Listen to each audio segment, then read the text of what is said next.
I thank God for this opportunity. Mga Facebook family, mga kaibigan natin sa media, lahat ng kababayan natin, hindi lang yung mga nasa Luzon, Visayas, Mindanao, pati ang ating mga kababayan around the world, and of course our prayers dun po sa mga kapatid natin, mga OFWs natin na nasa Middle East. Sa pagbati namin sa iyo ngayong hapon, ay napakabigat na mga issues ang ating pag-uusapan dahil sa puso ng ating demokrasya. We have to ask ourselves, how important is democracy to ourselves? How important? In personal. So like me, Alan, how important is democracy to you? Tayo as a nation, how important is democracy to us?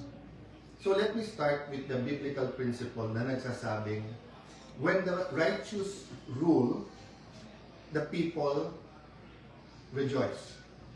When the wicked rule, people groan. So iba-iba pong word ang ginagamit yan, depende sa version. Yan po ay Proverbs 29:2.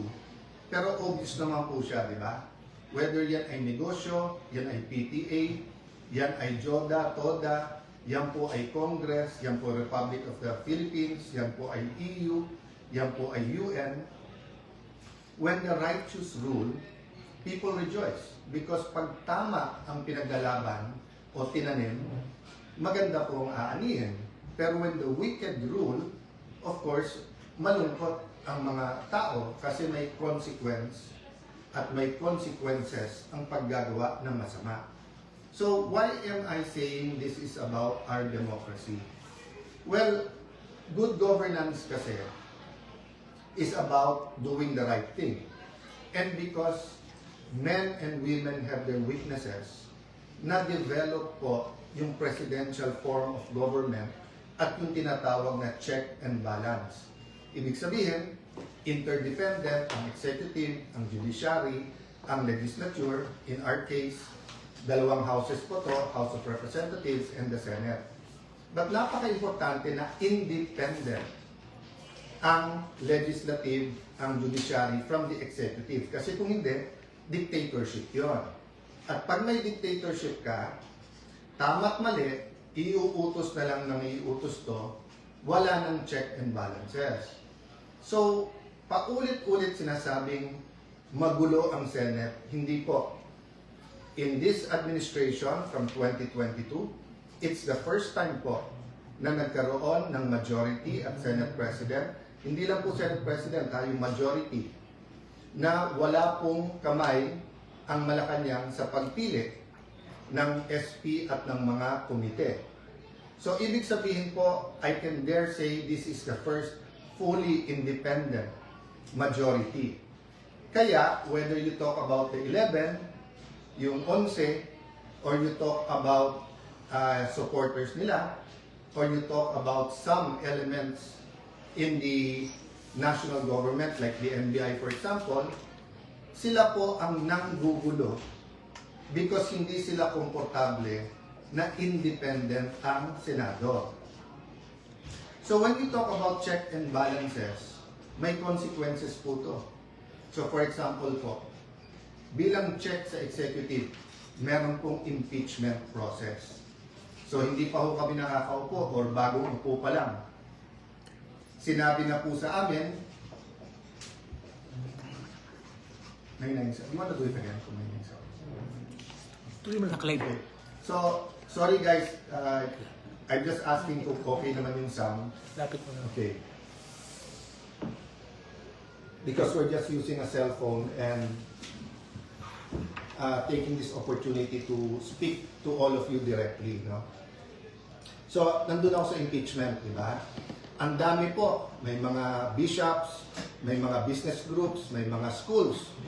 Naglabas po lahat ng mga statement na kailangan independent, kailangan impartial yung impeachment.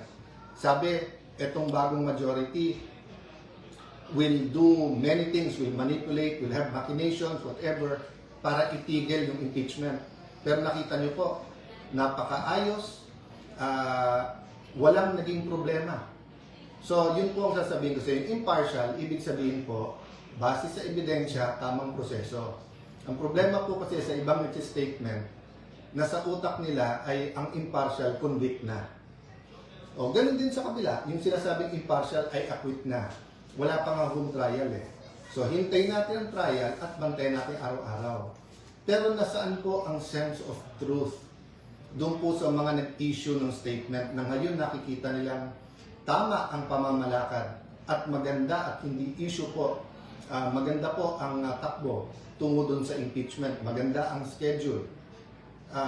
Wala hong nag-statement na mali pala yung una nilang statement. Okay lang po yun. That's your right. Ang sinasabi ko lang po kung anong itatanim nyo, lalo po yung mga namumuno ng mga eskwelahan, binabantayan kayo, gagayahin kayo ng mga bata. So dapat, pag tayo gumawa ng statement with integrity, with truth. Ganon din po, yung events na nangyari po noong Tuesday. Let me clarify hindi pa namin pinagbobotohan yung amendment sa rule na papayag po sa teleconferencing or online na pagboboto. Wala pa ho kami doon.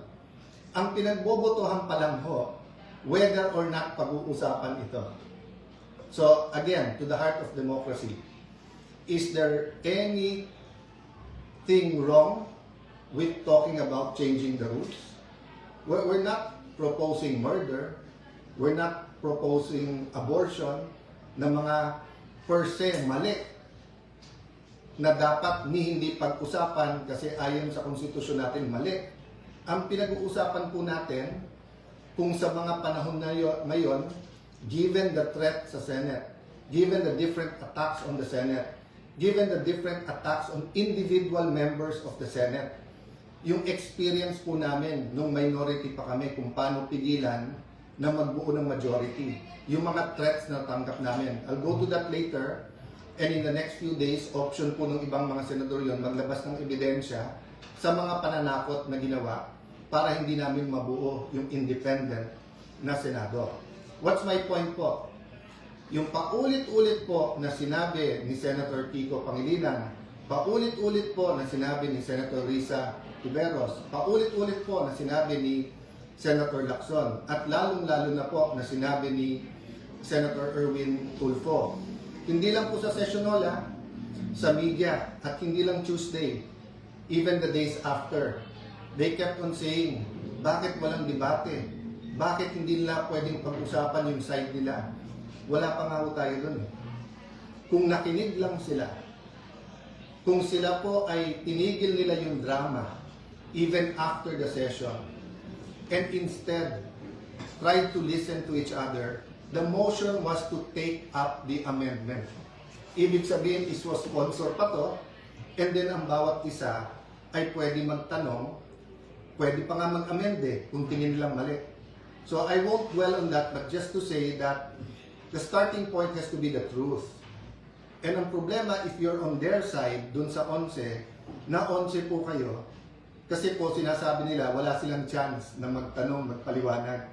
Wala pa nga ho dun meron chance. So sabi nila, tyranny of the majority. Hindi po. Tyranny Tulfo to. Tyranny Lacson.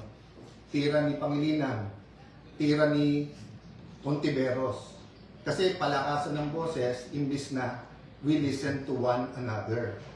Senator Lacson, I respect, he stood up and says he disagrees with the rule. So yung debate is whether or not we can take up the amendment. Hindi pa natin pinag-usapan yung amendment.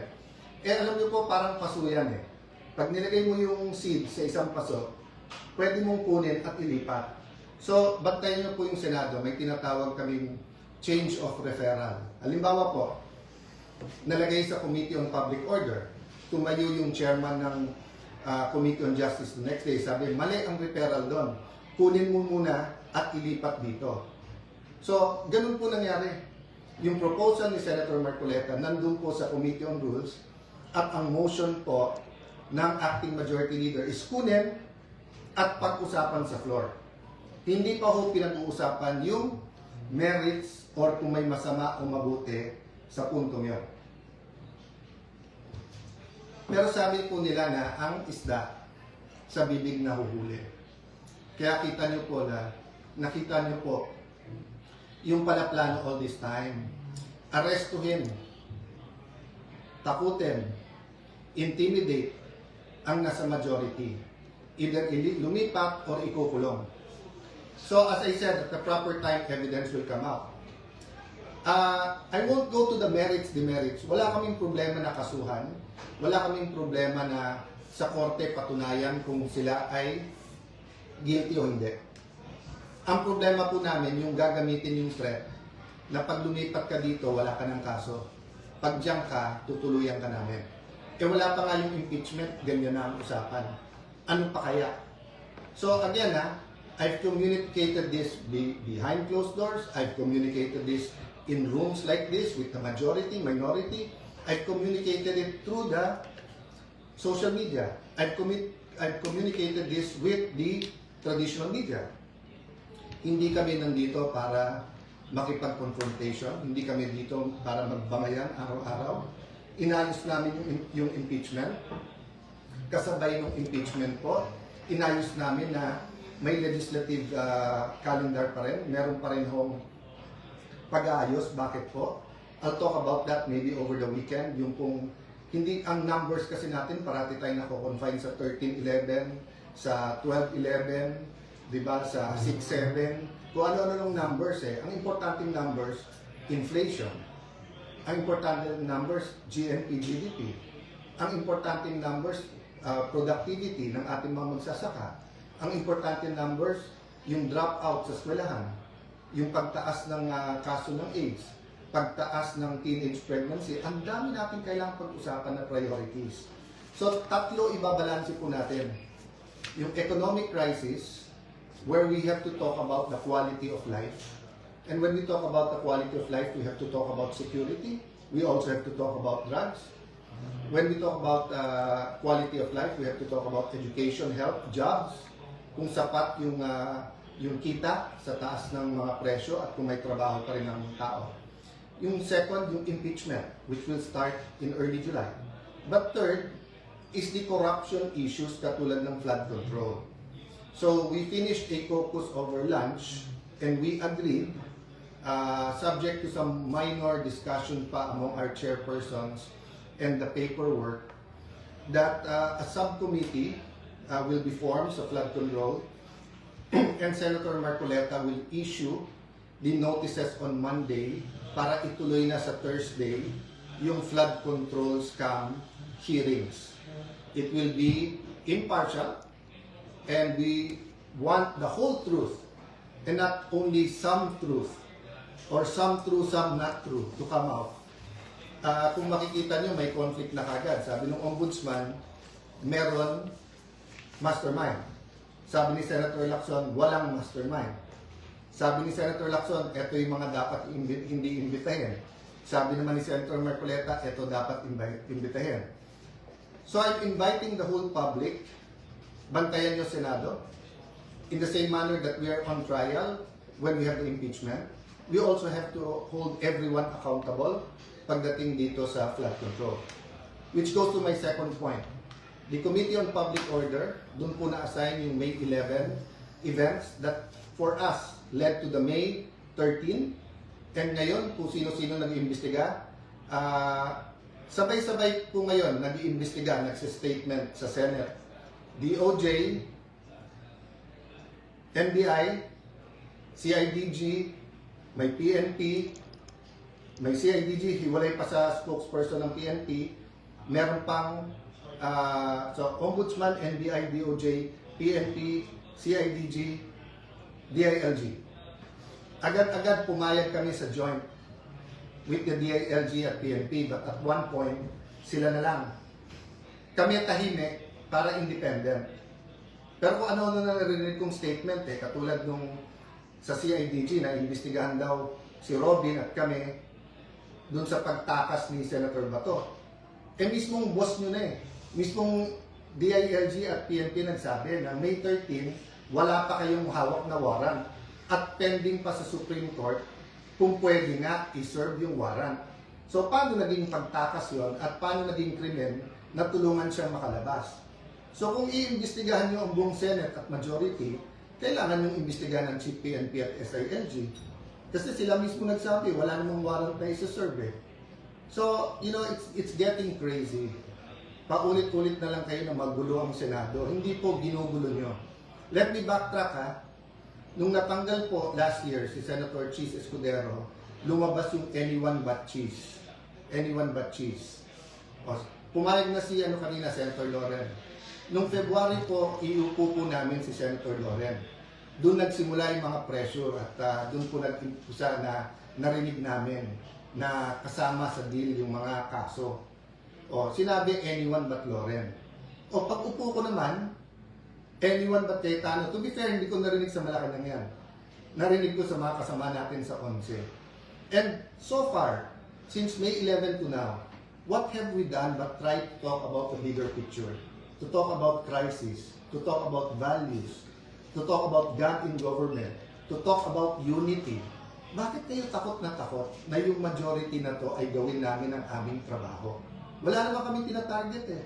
Hindi katulad nung inyong dating majority na talagang tinarget ang Senado para pababain yung rating.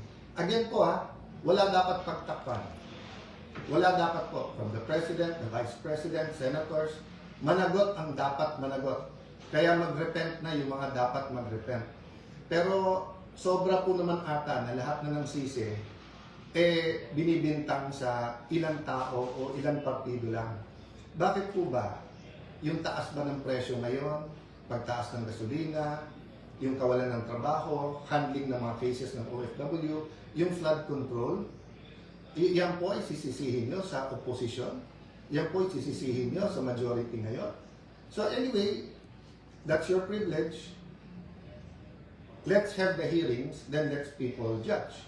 And yun ang advice ko sa 11. Maghanda na rin, mag-attend kayo. So rather than spewing out venom, calling us names, yung basura kasing tinatapon nyo, babalik din sa inyo, di ba? So kita nyo, yung mga tinawag nyo na names before is now all over the internet. Rather than debating, the Tuesday night should not have ended that way. There's no need for the walkout. It would have taken us hours. Baka nga Monday o Tuesday pa matapos ang debate sa daming gusto magsalita. Ang problema, you refuse to listen to us. So, let me talk about many more things. No? What are the important numbers? Why we have to think about our democracy? Why good governance is important? I'll talk about that sa weekend. No? But importante, tonight, matulog kayo na nalalaman, meron kayong gobyerno na hindi sunod-sunuran lang. Meron kayong Senado na lalaban. Meron kayong Senado na hahanapin ang katotohanan. May mga senador sa majority na handang makulong, ilaban lang yung kanilang prinsipyo na independent ang Senate. Tuloy-tuloy po ang intriga, kaya tuloy-tuloy din po ang pagmi-meeting namin. But our country is worth it. So if you ask me what can you do for us, pray for us. No, pray that we stick together, that this majority will be given a chance. But pray then, di ba, na walang cover up kahit sino man. Di tayo pwedeng parang fraternity sa college na pag may rumble na, wala na akong pakialam kung sino tama at mali, basta kambihan na lang yung brad natin kasi rumble na. Hindi po. If we love God, if we love our country, if we love the Senate, hindi pwedeng blind ang ating pagsuporta sa kahit anong grupo. No? So say a prayer, and habang may oras pa, yung gumagamit ng reins of power, no, for their own purposes. This kind of miscalculation. Sabihin nyo, may makukulong, may makakasuhan, we can make your life a living hell. Again and again in history, tignan nyo how it ends, di ba? So dapat po, we work towards having the righteous rule. So does that mean palitan ng palitan? Hindi po. Pray for those who nakaupo. Kahit naman po yung apostles, di ba? Si Apostle Paul was killing Christians. Nagamit ni Lord. So ang dami-dami pong example kung saan ang tao na hindi righteous ay pwedeng maging righteous by simply repenting, asking God for revival, restoration, asking God na malinaw kung ano tama at mali. Let me end on a positive note. We're willing to work with the 11. Sila lang naman nagsasabi na this will not work unless tanggalin nyo si Cayetano. Kung ako lang problema, no problem. Ang problema, pangatlo na ako eh. Anyone but Escudero, anyone but Legarda, ngayon anyone but Cayetano. So sinong susunod? Basta't hindi sunod-sunuran sa inyo at sa agenda nyo, dinideny nila may agenda na palitan ng konstitusyon. But the reality is, in 2023, di ba, muntik na matuloy, it was 23 and 22, 24, di ba, itutuloy na talaga yung PI eh. Di ba? So hindi mamatay-matay yung mga issue na to because meron po talaga. So yung corruption, we can change as a nation. But we have to expose and we have to punish the right people. Good afternoon. Have a good weekend. And whether tomorrow or Sunday, I'll talk about more details. Again, pray for the majority and abangan. And sana po yung mga witnesses, lakasan nyo po loob nyo rin. No? Sama-sama po. Basta ang kailangan lang, hindi pwede mag-witness yung magsisinungaling. Magsabi lang po parati ng totoo. God bless you po. Magandang hapon.